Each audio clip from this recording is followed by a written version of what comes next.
Welcome students. बेटा आज हम प्रोबेबिलिटी की रिवीजन वीडियो कर रहे हैं जो एग्जाम के पॉइंट ऑफ व्यू से बनाई गई हैं। आज वीडियो नंबर 4 है बेटा 10 to 15 मिनट्स की 4 और 5 वीडियोस हैं। अगर आप इनको स्टडी कर लेते हो बेटा, आपको एक्स्ट्रा बुक्स और सैंपल पेपर किसी मटेरियल में से कुछ भी करोगे तो मोस्ट प्रोबेबली आपको आता होगा, क्योंकि इसमें मैंने ज्यादातर नॉलेज को कवर कर लिया है। ठीक है बेटा, मैथ्स में कभी भी इंपॉर्टेंट क्वेश्चंस कुछ नहीं हो सकते। हाँ, इंपॉर्टेंट नॉलेज और इंपॉर्टेंट टॉपिक्स हो सकते हैं, तो आपको you have to prepare the topics और नॉलेज इकट्ठी करनी है। और बेटा जो कुछ रह गया है वो इसमें कवर करते हैं। आइए देखिए बेटा, अगर एक ये टाइप का क्वेश्चन आपके एनसीईआरटी में भी है, इसको करने के लिए कई बच्चे मिस्टेक कर देते हैं, इसलिए मैंने इसको भी लिया है। देखें, अ क्रिकेट प्लेयर स्कोर्ड 7 बाउंड्रीज। ठीक है, एक कोई क्रिकेट प्लेयर ने 7 बाउंड्रीज मारी हैं out of 13 balls he played. ठीक है, जितनी बॉल उसने 13 प्ले की हैं, 7 बाउंड्रीज मारी हैं। फिर उसके बाद उन्होंने क्वेश्चन कर दिया। तो बेटा इतने से क्वेश्चन से ना इंफॉर्मेशन पहले आप अपने एक टेबुलर फॉर्म में लिख लिया करो, ताकि आपको आंसर निकालने में इजी हो। कैसे? टोटल बॉल्स उसने प्ले की 13, कितनी बॉल्स में उसने बाउंड्री मार दी 7, कितनी में नहीं मारी, ऑफ कोर्स 13 - 7 6। ठीक है बेटा, तो इस तरीके से आप लिख लिया करो total ball, boundary, no boundary. ठीक है, इसी टाइप का एक क्वेश्चन और करवाऊंगा। तो कितनी बॉल्स हैं जिसमें नो बाउंड्री है, क्योंकि उन्होंने जो बोला है ना, what is the probability of not hitting boundary, यानी हमें जो प्रोबेबिलिटी निकालनी है नो बाउंड्री वाली निकालनी है। तो नो बाउंड्री कितनी बॉल पे नहीं मारी उसने, 6। ठीक है बेटा, और प्रोबेबिलिटी कैसे निकलती है आपको पता है, कितनी बॉल्स में नो बाउंड्री नहीं मारी और टोटल कितनी बॉल्स के लिए। हमेशा टोटल वाला जो कॉन्सेप्ट होता है वो हमेशा डिनोमिनेटर में हम लेते हैं। ठीक है, सारी वीडियोस में मैंने ये चीज आपको बताई है। ये चांस है उसके कि अगली बॉल पे वो बाउंड्री नहीं मार पाएगा। ठीक है, आओ इसमें देखें, 100 मेंबर्स हैं एक स्ट्रीट के अंदर, 25 विमेन है, 45 are man, rest are children. ठीक है, तो ये भी वही चीज है। टोटल मेंबर कितने हैं, 100 लिख लेते हैं हम इसको ऐसे टेबुलर फॉर्म में। मैन कितने हैं उतने में, उसमें से मैन आर 45। ठीक है बेटा, और विमेन कितनी है, sorry women are 45, sorry 25 are women and children are rest, यानी बाकी के चिल्ड्रन है। तो अब चिल्ड्रन कैसे निकालोगे, ऑब्वियसली इन दोनों को प्लस करके इनमें से जो बच गए वो चिल्ड्रन है ना। तो 70, 100 - 70 इज 30, यानी 30 चिल्ड्रन है। अभी चिल्ड्रन दिए नहीं हुए थे, तो अगर आप टेबुलर फॉर्म में बना लोगे तो आपको पता लग जाएगा कि मेरे को डाटा इस तरह से अरेंज करना है। अब उन्होंने प्रोबेबिलिटी पूछी है चाइल्ड कि अगर हम उनमें से एक बंदा सिलेक्ट करें एट रैंडम। एट रैंडम का मतलब होता है पता ना हो, पार्शियलिटी नहीं करनी। ठीक है, कोई भी एक रैंडमली सिलेक्ट चाइल्ड निकलेगा, उसकी प्रोबेबिलिटी। तो नंबर ऑफ चिल्ड्रन हमारे पास हैं कितने, 30।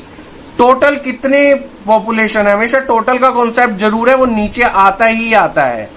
ठीक है, और प्रोबेबिलिटी चाइल्ड की निकालनी है तो ऊपर क्या आएगा, जितने चिल्ड्रन है वो ऊपर और टोटल वाला कॉन्सेप्ट नीचे। 30/100 विच इज 3/10 एंड पॉइंट में इसको करते हैं तो 0.3। ठीक है बेटा, आइए बेटा इसके अब टेबल स्टडी कैसे करते हैं और क्वेश्चन कैसे करने वो करवाते हैं। हाँ बेटा, अब हम ये क्वेश्चन करेंगे 9th के सिलेबस के अकॉर्डिंग। बेटा सबसे इंपॉर्टेंट क्वेश्चन यही है, ठीक है, जिसमें टेबल को रीड करके हमें आंसर्स देने होते हैं। बच्चों को टर्म्स का नहीं पता होता, लेस देन, एटलीस्ट, एटमोस्ट। तो बेटा इस वीडियो में बहुत इंपॉर्टेंट बताने वाला हूं आपको मैं।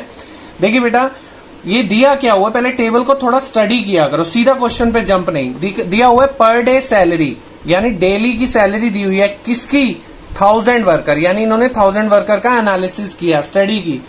यानी ये नंबर ऑफ वर्कर्स हैं, यानी 300 वर्कर्स ये, 175 ये, तो इन्हें टोटल करके कितने, यानी 1000 वर्कर्स बनने चाहिए। ये इन्होंने यहां भी दिया हुआ है, अगर नहीं दिया हो तो आप टोटल जरूर करें, क्योंकि यही प्रोबेबिलिटी के लिए यूजफुल होता है।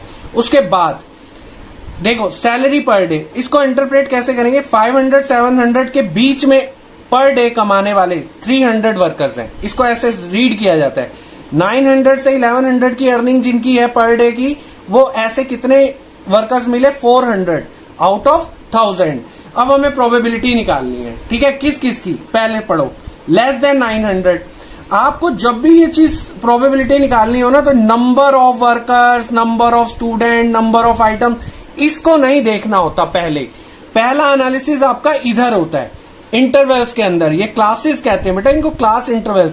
इनमें एनालिसिस क्या 900 से कम, लेस देन का मतलब तो पता ही होगा ना, 900 से कम। अब आप मुझे बताओ 500 से 700 900 से कम में आता है, ये सिलेक्ट हो गया। 700 से 900 इसका मतलब होता है 900 से कम कम, ठीक है, ये 900। अब कोई बच्चा यहां चला जाए तो 900 से 1100, क्या ये कम है 900 से? ये तो ऊपर चले गए ना। तो आपके कौन से दो इंटरवल सिलेक्ट किए आपने? ये दो, ठीक है। बस अब हाथ हटाओ, इस इंटरवल के सामने 175 लिखा है, ये अब आपका 175 फेवरेबल केस हो गया लेस देन 900 वाले के अंदर। यानी नंबर ऑफ वर्कर जिनकी सैलरी 900 से कम है कितने? एक तो ये वाले इंटरवल वाले भी 900 से कम है, देख लो आप, इधर से पता चल रहा है, और ये वाले भी, ये वाले जो वर्कर्स हैं इनकी भी सैलरी कम है। तो एनालिसिस यहां पे होता है, फिर हम वर्कर्स देख लेंगे, ठीक है। तो कितना हो गया यहाँ पे 475, दोनों को प्लस कर दिया 475, और नीचे तो बेटा डिनोमिनेटर में तो हमेशा टोटल कॉन्सेप्ट आता है, ये आपको पता ही होगा। तो probability, P for probability of salary less than 900 per day, 475 out of 1000, यानी 475 वर्कर्स की सैलरी आउट ऑफ 1000 900 से कम कैटेगरी में है, ठीक है। तो यानी इसको अगर हम सॉल्व करेंगे 0.475, ठीक है बेटा। गेटिंग ग्रेटर देन और इक्वल टू 700, यानी 700 से ग्रेटर और इक्वल, बट लेस देन 1100, लेकिन 1100 से कम। यानी छोटी सी बात, 700 से ज्यादा, 1100 से कम। यानी क्या हुआ, 700 और 1100 के बीच में, ठीक है। 700 से ज्यादा, 1100 से कम, 700 से ज्यादा, 1100 से कम। अब बताओ, ये 700 से ज्यादा वाला ही ग्रुप है ना, क्योंकि 700 लोअर लिमिट है, इससे ऊपर ये सारा ज्यादा का ग्रुप है। तो एक तो ये सिलेक्ट कर लिया मैंने। अच्छा, 1100 से कम ही रहनी चाहिए, ये देखो 1100 अपर लिमिट है, यानी 9 to 11 1100 से कम कैटेगरी में ही आएगा। बेटी यहां से एनालिसिस करो पहले, इधर मत देखो। भी कर लिया ये दोनों। अच्छा, ये कोई ले ले तो ये तो 1100 से ज्यादा हो गया, तो ये दोनों सिलेक्ट होंगे, ठीक है बेटा। ये दोनों 175 और 400, तो यहां लिख देंगे नंबर ऑफ वर्कर जिनकी सैलरी 700 से ज्यादा है, 1100 से कम है, कितने हुए? 400 ये हो गए, ठीक है बेटा, और 175 ये हो गए। तो कितना हो गया? 575 आउट ऑफ 1000, ठीक है। तो इसकी जो प्रोबेबिलिटी निकल कर आएगी वो आएगी 0.575, ठीक है बेटा, 1000 से डिवाइड। अच्छा, getting 700 and more, 700 and more का मतलब तो ज्यादा होता है ना बेटा, 700 और उससे ज्यादा, 700 से ज्यादा इस तरफ बढ़ रही है सैलरी, इस तरफ बढ़ रही है। तो 700 से ज्यादा, एक ये सिलेक्शन, ये 900 to 1100 क्या 700 से ज्यादा में नहीं आता? ये भी ज्यादा है 700 से, ये वाले भी 700 से ज्यादा नहीं है क्या? ये भी है। 3 सिलेक्शन, 3 सिलेक्शन, ठीक है। अगर ये कंफ्यूज कर रहा हो तो यहां देखा करो। तो तीनों को प्लस करेंगे, करें बेटा, 175, 700 एंड मोर, 175 प्लस 400 प्लस 125, ठीक है। तो ये हो गया 700, क्लियर। 700 ऐसे वर्कर्स हैं जो इस कैटेगरी की सैलरी में आते हैं। तो 700 और नीचे तो बेटा हमेशा 1000, क्योंकि टोटल वर्कर तो 1000 है ना, तो 0.7, ठीक है बेटा। आओ अब एटलीस्ट, यहां बच्चे बहुत मिस्टेक करते हैं, दोबारा सुनो ध्यान से। एटलीस्ट का मतलब होता है कम से कम, यानी कम से कम 700 लूंगा। ज्यादा दे दोगे तो कोई प्रॉब्लम नहीं है, लेकिन कम नहीं लूंगा, कम से कम 700, यानी 700 और ज्यादा वाले लेंगे, यानी 700, 800, 900, ज्यादा वाले सारे। एटलीस्ट में याद रखना है, जो बोले हैं उससे ज्यादा वाले सारे ले सकते हैं, ठीक है। 700 से ये भी ज्यादा है, ये भी ज्यादा है, ये भी ज्यादा है, यानी यही तीनों ऐड करेंगे ना, तीनों का सिलेक्शन होगा, तो हम करेंगे ऐड 175, 400 और 125, ठीक है बेटा। ये भी कितना आ गया? 700 आउट ऑफ 1000, ठीक है बेटा। तो ये कितना आ गया? 0.7, यानी ये दोनों सेम नहीं आ रहे?